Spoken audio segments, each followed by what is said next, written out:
Kai manęs klausia, kas yra iridologija ir kaip tai yra atliekama, aš galiu ištarti labai paprastai porą žodžių, kad iridologija tai yra žmogaus sveikatos analizė, ištyrinėjimas, diagnostika iš akių rainelės.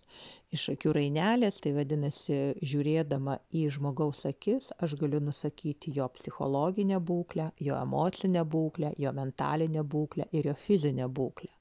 Ir ne vien tik nusakyti, bet ir pateikti rekomendacijas, kurių laikantis galima išvengti tikrai sudėtingų susirgymų ateityje, pagerinti savo būsenas dabar ir išvengti paveldėjimo nesklandumų, kurie gali pasireikšti kaip liga su metais, su amžiumi.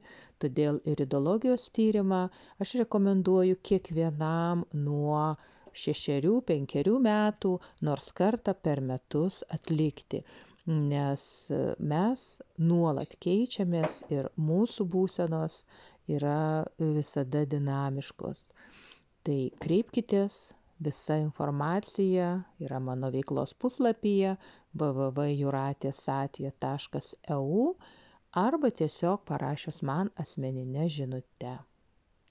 Su jumis Jūratė Satija, iridologė.